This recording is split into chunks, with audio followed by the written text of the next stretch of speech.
राजकीय महाविद्यालय बूंदी में पढ़ रहे हिंदी के प्रिय विद्यार्थियों, हम गद्यांश और गद्यांश की व्याख्या कैसे करें, इस संदर्भ में हम 12वां गद्यांश देख रहे हैं। आप लगातार सुन रहे हो और अब अच्छी तरह से समझ चुके हो कि व्याख्या कैसे की जाती है। आपको परीक्षाओं में सप्रसंग व ससंदर्भ सहित व्याख्या करनी होती है। ये 12वां व्याख्यान है और 12वां गद्यांश का व्याख्यान है। इस उपन्यास का अंतिम गद्यांश कहा जा सकता है। गद्यांश इस तरह से है, संसार में पाप कुछ भी नहीं है, वह केवल मनुष्य के दृष्टिकोण की विषमता का दूसरा नाम है। प्रत्येक व्यक्ति एक विशेष प्रकार की मन प्रवृत्ति लेकर उत्पन्न होता है। प्रत्येक व्यक्ति इस संसार के रंगमंच पर एक अभिनय करने आता है। अपनी मन प्रवृत्ति से प्रेरित होकर अपने पाठ को दोहराता है। यही मनुष्य का जीवन है। जो कुछ मनुष्य करता है वह उसके स्वभाव के अनुकूल होता है और स्वभाव प्राकृतिक है। मनुष्य अपना स्वामी नहीं है, वह परिस्थितियों का दास है, विवश है। इस गद्यांश की जब हम व्याख्या करेंगे, उससे पहले उपन्यास का संदर्भ हमें बताना है। संदर्भ ठीक वैसे ही होगा, बदला हुआ जो होगा वह हमें ये बताना है कि यह गद्यांश 22 परिच्छेदों के अलावा उपसंहार से लिया गया है। रत्नामर अपने दोनों शिष्यों से अंतिम प्रवचन देते हुए लगते हैं, जिस विषय को जिज्ञासावश शिष्य विद्या पूर्ण कर लेने के बाद करते हैं। और क्या करते हैं? पाप क्या है, इसी से उपन्यास का आरंभ होता है, जिसका जवाब वे देने के बजाय उन्हें समाज में अपने अनुभव से देखने सीखने के लिए भेज देते हैं।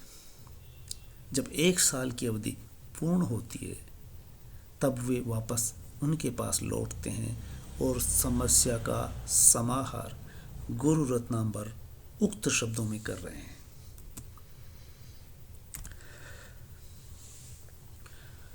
पाप जैसा कुछ नहीं होता, ये गद्यांश में आया है।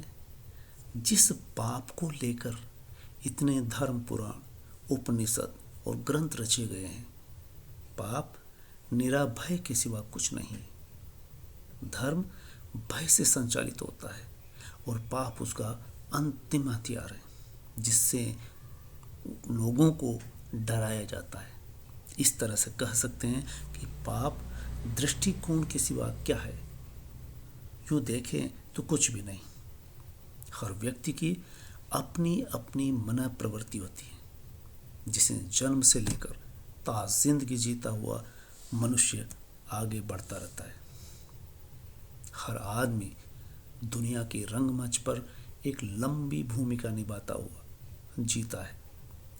प्रेम को ईश्वरीय कहा जाता है। वह है कल्पना के सिवा क्या है? इन संसार में जब तक रहते हैं तब तक ही संबंधों का अस्तित्व होता है। मृत्यु के बाद जिस तरह से शरीर नहीं रह जाता, उसी तरह से प्रेम भी नहीं। प्रेम चूंकि शरीर से होता है और शरीर नाशवान है और आत्मा अमर है।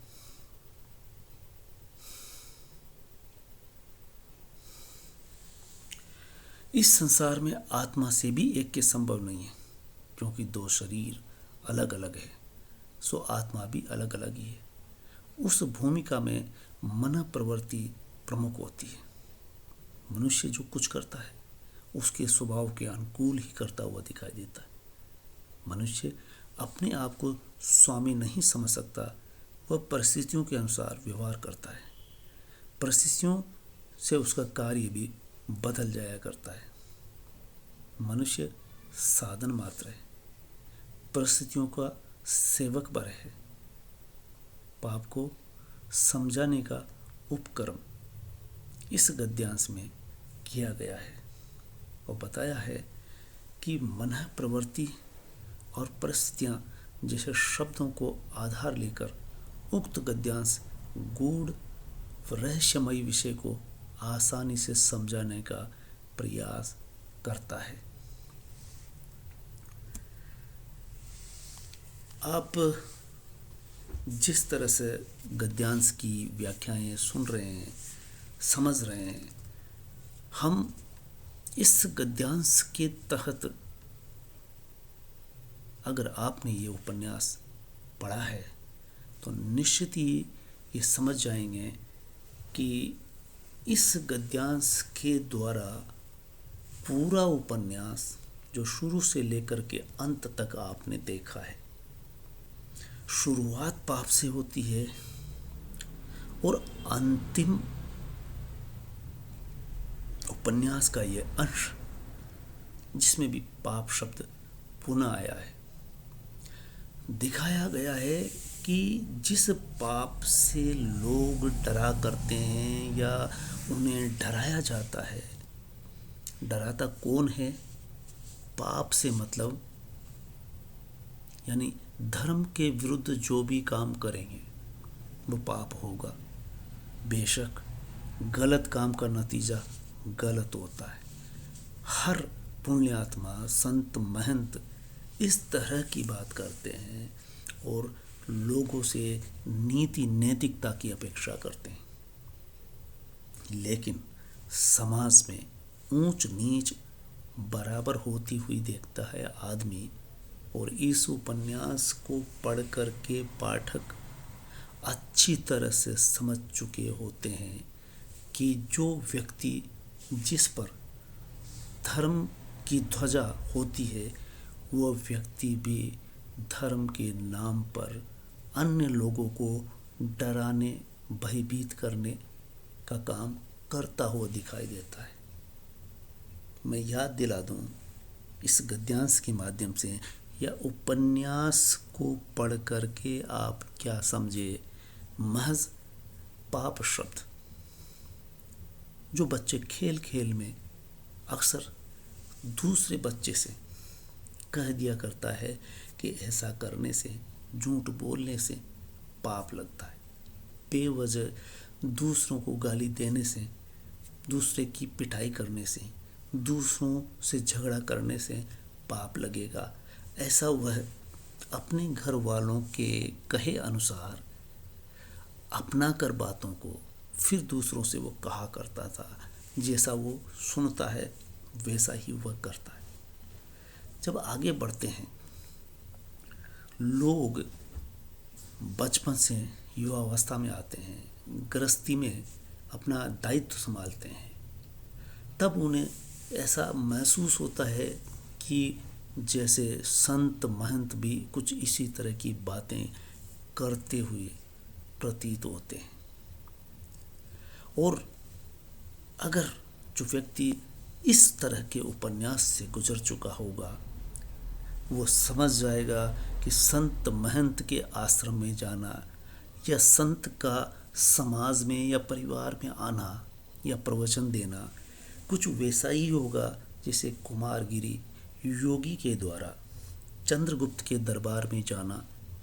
उस चंद्रगुप्त के दरबार में दरबारियों के अपनी तरफ आकर्षित करना, अपनी बात मनवाना। जब वह चाणक्य से बहस में हारने लगता है तब वो अंतिम दांव खेलता है और ये दावा करता है कि ईश्वर क्या है मैं दिखाता हूँ। और चंद्रगुप्त दरबारियों के साथ कुमारगिरी योगी के उस प्रपंच में शामिल होते हैं और सब ये कह बैठते हैं कि योगी जिसे ये कह रहा है कि ईश्वर उसके कमंडल से धुआं के माध्यम से सबको दिखाई देता है और सब ये कह उठते हैं कि उन्हें ईश्वर के दर्शन हो गए हैं।